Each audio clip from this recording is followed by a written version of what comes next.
네, 제2의 금융위기가 우려될 정도로 글로벌 증시를 강타했던 영국의 감세한 정책 여파. 오늘은 영란은행이 무제한 장기채 매입으로 유동성 공급에 나서면서 일단은 안도의 한숨을 쉬는 증시 흐름을 나타냈습니다. 과연 트러스 정부가 이번 사태의 원인인 대규모 감세한 정책을 포기할 것인가, 또 이 부분에 초점이 맞춰지고 있는데요. 그래서 오늘은 이 사안들 종합적인 진단 들어보도록 하겠습니다. 도움 말씀 위해서 한국경제신문의 한상춘 논설위원 나오셨습니다. 안녕하십니까? 네, 안녕하십니까. 영국 쪽 이야기 나눠보기에 앞서서 어제 저희가 이 시간에 좀 시간이 부족해서 결론을 내리지 못했습니다. 코스피 2000선 그리고 원달러 환율 2000원 간의 데드크로스 발생할 가능성 있습니까? 네, 모처럼 이렇게 제가 이 빨간 넥타이를 찰 수 있음에 다행으로 네. 생각합니다. 어제 시간이 이렇게 못 미쳐서 결론을 못 내렸죠. 사실은 우리 코스피가 2000밑으로 떨어지고 특히 원달러 환율이 2000원 이상 올라갈 때에는 아마 우리 상황으로 보면 최악의 상황이 아닌가. 그래서 이제 우리가 어제 방송에서 최악의 상황을 많이 예측했던 루비니 교수가 그동안 최악의 국면의 예측에 제대로 맞았는가 하는 것을 검토하는 과정에서 여러 가지 이슈들이 있었기 때문에 결론을 못 맺은 것 같아요. 아마 이렇게 현명하신 시청자분께서는 이렇게 루비니 교수의 얘기를 들으면서 결론을 아마 이미 가지고 있으셨을 겁니다. 결국 극단적 상황은 대부분 맞지 않았다. 그래서 일부 이렇게 언론에서 기자가 클릭수를 위해서 우리 코스피가 2000밑으로 떨어지고 특히 원달러 환율이 2000원 이상 올라가서 제2의 외환위기 이런 것은 사실상 가능성이 적다 하는 것을 말씀을 드리고요. 그다음에 항상 위기설은 있는 겁니다. 제가 이제 시청자 여러분께 죄송하겠습니다는 리스크는 있는 겁니다. 리스크가 있기 때문에 그걸 매니지먼트학에서 경제정책이 있는 거고 리스크가 있기 때문에 경영전략이라는 게 있고 리스크가 있기 때문에 재테크 전략이 있는 겁니다. 우리가 보면 리스크 없는 사회가 될 때는 경제정책도 필요 없고 경영계획도 필요 없고 재테크 전략도 필요 없다 하는 걸 말씀드리겠습니다. 네. 그래서 차질을 위해서 위기설은 항상 있는 거다라는 걸 말씀드리고요. 그다음에 항상 이런 상태에서 굉장히 루비니 교수 것처럼 국내에서도 어렵게 얘기하시는 분들이 많은데요. 사실 그분들한테 그렇게 이야기하겠습니다. 한국이 망하면 본인도 망하게 되는 겁니다. 그걸 꼭 좀 말씀을 드리겠습니다. 그리고 현재 경제 상황이 우리 윤석열 대통령이 말 가지고 싸울 때가 아니다 하는 걸 말씀드리고요. 그다음에 국회의원분들도 이러한 정리정작 싸움을 좀 제발 할 정도로 우리 경제 상황이 녹록한 상황은 아니다 하는 걸 말씀드리겠습니다. 그리고 무엇보다도 정책은 타이밍입니다. 정책 타이밍을 중시하고 그다음에 부처 간에 좀 손발이 맞았으면 하는 이런 겁니다. 그래서 이제 어제는 뒤늦게 한국 증시도 패닉 장세가 이렇게 되다 보니까 금융당국에서 이렇게 돈을 뿌렸죠. 그러니까 증권펀드 한 10조 원 통해서 우리 증시에 나서겠다. 네. 그리고 채권 시장에 5조 원 정도 내겠다 하면 경우에 따라서는 영란은행의 이번 조치보다도 먼저 시중은행에 돈을 뿌려서 시장 안정에 나섰다. 이렇게 이제 보시면 되겠습니다. 그런 것이 이제 영국의 영란은행의 조치와 겹쳐서 그렇습니다. 다시 한번 말씀드리는 극단적 상황은 잘 맞지 않는다. 그리고 지금의 상황이 우리 경제가 어렵긴 하지만 1997년 상황과는 다르다. 제2의 외환위기 가능성은 저는 거의 없다고 생각합니다. 누누이건 말씀드렸습니다는 그런 상황으로 이렇게 정리해드리겠습니다. 네, 오늘 새벽에 마감했던 미국 증시가 모처럼 반등을 해주는 모습이었습니다. 오늘 외신들 마감 시황을 살펴보니까 땡큐 BOE, 고맙다 영란은행 이런 표현들이 있더라고요. 어떤 네. 내용이었을까요? 고맙다고 할 필요서는 안 되죠. 왜냐하면 문제 발단이 네. 영란은행에 시켰으니까 그렇죠. 지금 한 4, 5일간의 세계 경제라든가 투자자들이 얼마나 많은 재산 손실이 됐습니까? 그런 상태에서 이렇게 언론이 요즘 들어서 잘못 표현하는 게 많은데요. 그런 언론들의 얘기를 그대로 시청자 여러분에게 전해주셔서는 시청자 여러분이 굉장히 이렇게 마음만 흐트러진다는 걸 말씀드리겠습니다. 네. 그래서 이런 것을 보다 정확하게 이어질 필요가 있는 것이 아닌가 생각하는데요. 이번에 문제 발단은 사실은 트러스 정부가 대규모 감세한 정책이었죠. 사실 올해 같은 경우는 영국은 상징성이 무너지는 상태에서 블랙데이도 진동을 해줬습니다는 ERM 시스템에서 영국이 이렇게 유로랜드 가입을 못했던 가장 근본적 원인인 소로스의 공격에 의해서 1992년에 유럽에서 파운드의 폭락을 맞은 블랙데이를 맞는 30주년이었었죠. 이런 거를 기점으로 해서 사실 그 대규모 감세 정책이다 보니까 손발이 맞지 않는 거죠. 영란은행은 건 대규모 이렇게 인플레를 잡기 위해서 금리를 좀 올리는 데 반해서 예. 이 트러스 정부는 사실 퍼플리즘에서 대규모 감세하다 보니까 손발이 맞지 않는 거고, 또 영국은 그 과거에 대규모 감세 정책에 의해서 아픈 추억이 있죠. 소위 스티그마 이펙트, 낙인 효과가 우리가 국내 언론에서 처음 제시해 주셔서 드렸습니다는 1972년에 대규모 감세로 인해서 IMF의 구제금융을 신청한 이런 낙인 효과가 그런 50주년이 됐죠. 그래서 블랙데이 30주년, 그 다음에 영국의 금융위기 1970년 50주년 되는 타세에서 트러스 정부가 이렇게 대규모 감세 정책을 하다 보니까 영국 경제가 무너지는 게 아니라 당연히 투기 세력이 가세야 되죠. 그래서 국채라든가 그 다음에 영국의 국채, 길드채에 대해서 파운드에 대해서 굉장히 투기적 공격을 했다 이렇게 볼 수 있습니다. 그런 상태에서 세계 증시가 지금 한 4, 5일 동안에 패닉 상태였었죠. 미국 증시도 굉장히 많이 떨어졌죠. 네. 우리 증시도 뭐 많이 떨어지고, 그래서 패닉 상태를 보인 상태에서 자 파운드라든가 유로화가 떨어지다 보니까 달러 강세가 미국의 기준금리 이상으로 올라가다 보니까 세계 경제 디프레오레가 됐죠. 그러다 보니까 세계 경제 책임을 맡고 있는 사실 그 IMF 입장에서도 이 트러스 정부의 감세 정책을 포기하라. 그리고 경우에 따라서는 지금의 달러 강세에 따라서 세계 증시라든가 그 다음에 세계 경제를 어렵게 하는 주체가 경우에 따라서는 페드 비판이 세계에 심했었거든요. 근데 영국의 감세한 정책에 의해서 강달러가 더 되다 보니까 페드 입장에서도 책임을 면면하기 위해서 저 영란은행에 영국에 공격했던 거죠. 이런 것을 좀 수용해서 오늘 영란은행이 사실 이렇게 장기채 매입을 통해서 시장 안정에 나섰다 이렇게 보시면 되겠습니다. 근데 이제 항상 이렇게 장기채 매에서 시장에 유동성을 공급한다 하더라도 어제 그 국내 증시에서 보는 모습과 마찬가지로 복원력이 이렇게 중요해지거든요. 반드시 이렇게 자금을 뿌려낸다고 해서 시장이 패닉할 때 자금을 뿌려준다고 해서 결과적으로 보면 이게 시장이 안정되는 게 아닙니다. 우리가 불이 훨훨 타오를 때 네. 물을 뿌린다고 해서 그게 불이 잡히는 건 아니거든요. 경우에 따라서는 그 물을 잘못 뿌리면 더 불이 나는 거거든요. 그런 상태에서 이렇게 보면 어제라든가 오늘 그렇게 영란은행에서 이렇게 조치를 통해서 이렇게 시장을 안정된다면 아직도 희망은 있다. 증시라든가 이런 측면에서 리질런스, 복원력은 있다는 측면에서 이번에 그 영란은행의 시장 안정 조치에 대해서 의미가 있는 것이 아닌가 생각합니다. 영란은행의 긴급 안정 조치로 우선은 복원력을 확인을 했고 시장이 모처럼 웃었습니다. 하지만 여전히 불안한 게 많지 않습니까? 네, 우리가 보면 이제 가장 궁금한 사항이 장기채 통해서 시장에 돈을 뿌려대면, 네. 자 지난주까지 영란은행의 빅스텝 이렇게 금리 인상을 통해서 물가를 잡으면 물가 안정 목표는 어디로 간 거냐? 이게 이제 국내 언론에서 잡지 못하는 얘기인데요. 영국의 통화 정책에서 과거에 비상시에 추진했던 브라운식 통화 정책, 영란은행의 고위 정책에 해당되는 브라운식 통화 정책에 대해서 좀 이어질 필요가 있습니다. 시청자 여러분, 지금 돈 뿌리지 않습니까? 어찌됐든 장기채에 돈 뿌리면 인플레는 어떻게 될 것이냐? 지난주까지 인플레를 잡기 위해서 금리를 올렸는데요. 근데 영란은행의 정책에 대해서 좀 잠시 말씀드리겠습니다.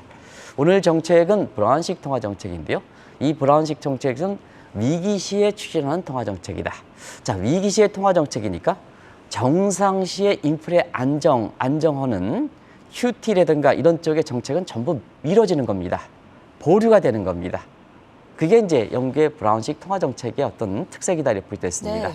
그래서 지금 영란에 갖고 있는 물가 안정을 위해서 이렇게 가는 정책들이 전부 보류가 되는 거다. 어떻게? 금융시장 안정될 때까지.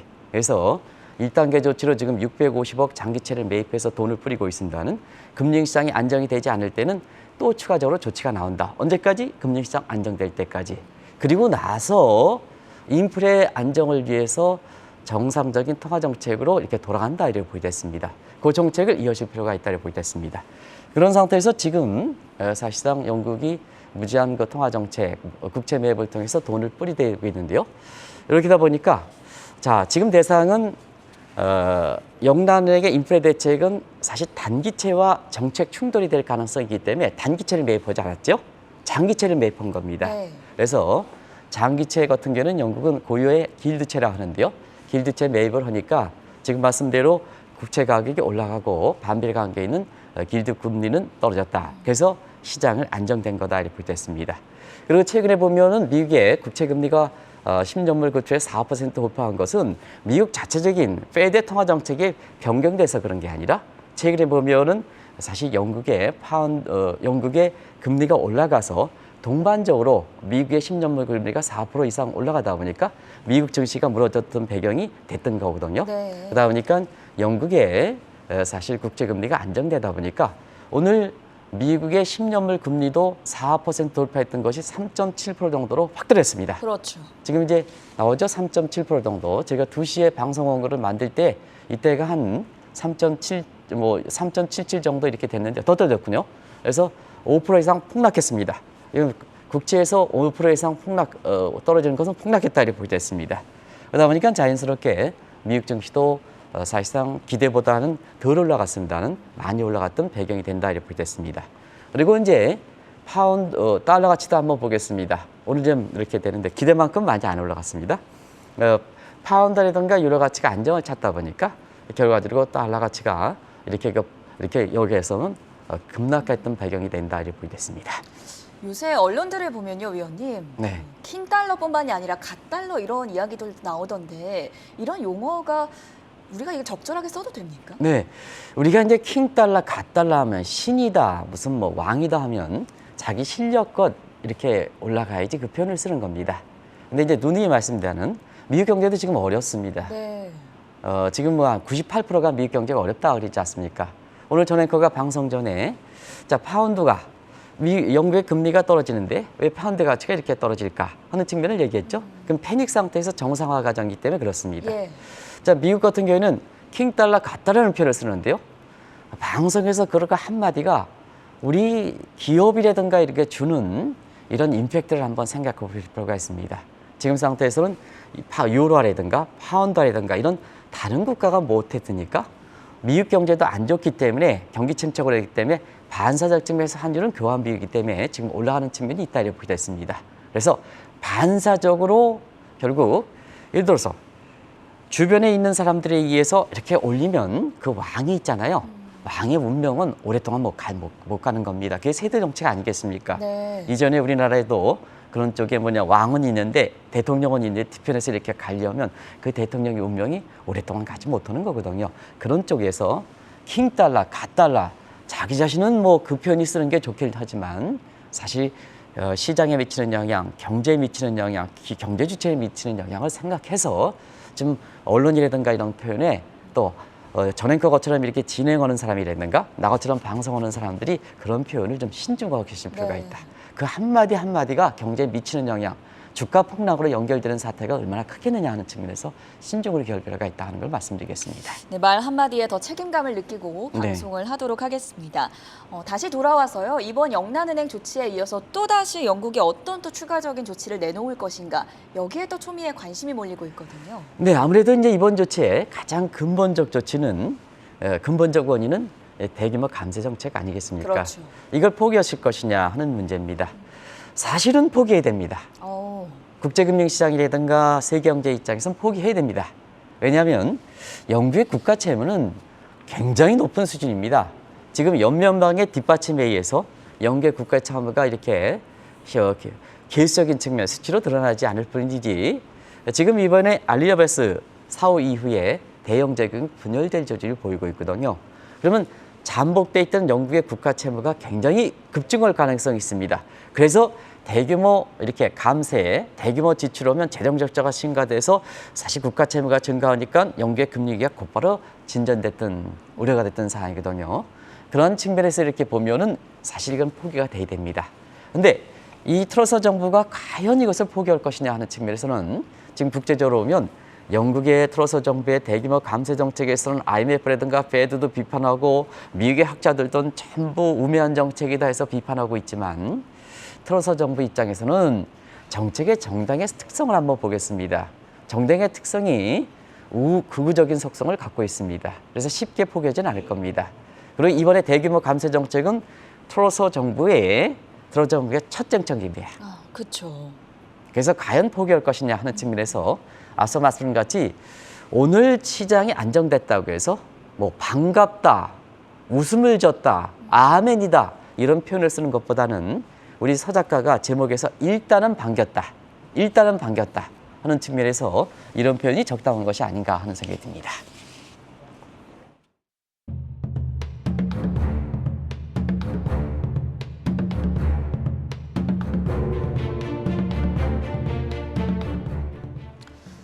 긴급 조치의 성격을 갖고 있기는 했지만 이번 영란은행의 무제한 국채 매입으로 인해서 페드라든지 다른 또 중앙은행들도 고민이 깊어질 것 같은데요. 네, 일단 영란은행의 고민이 깊어지겠죠.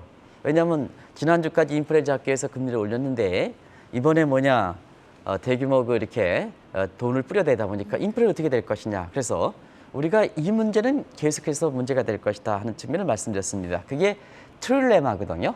경기와 그다음에 금융시장 안정과 금리와 이렇게 인플레 간의 트릴레마, 트리플 플러스 딜레마 국면은 굉장히 앞으로도 계속해서 고민이 될 것이다 이렇게 보겠습니다. 자, 지금 영란은행의 고민을 같이 한번 시청자 여러분 보시죠. 지금 물가 안정을 위해서 금리를 올린다. 그러면 경기는 더 침체되는 겁니다. 금융시장은 전 난귤에 빠지는 겁니다. 그러니까 오늘 이제 보여줬습니다는 경기라든가 금융시장의 안정을 위해서 돈을 뿌린다. 그럼 인플레는 어떻게 될 것이냐. 이 고민은 더 깊어진 거죠. 네. 더 깊어진 게 그렇다. 그래서 지금 상황에서 보면 이 고민은 앞으로 계속해서 된다. 근데 지금은 실제적으로 보면 어떠냐 하면 세계 각국이 인플레 대응 문제에 대해서 페드식으로 인플레만 잡겠다고 이제 금리를 올리는 국가가 있습니다. 근데 중국이라든가 이런 국가는 경기 문제를 생각해서 긴축을 해더라도 대출 금리 동결 정도에서 그치고 오히려 이렇게 금리를 내리고 있고 튀르키예라든가 이런 터키, 옛날 터키 같은 경우는 금리를 내리고 있습니다. 실제 모습은 어떠냐? 자, 각국 해당하는 국민들 입장에서 보면 미국식으로 쫓아가는 국가는 금융시장이 난기를 보이고 있습니다. 오늘도 영란은행에서 이렇게 해서 금융시장 안정시켜서 돈을 뿌리다 보니까 시장은 안정됐습니다. 그리고 중국이라든가 이런 국가, 중국 요새 증시 괜찮습니다. 그렇게 많이 떨어지지 않습니다. 네.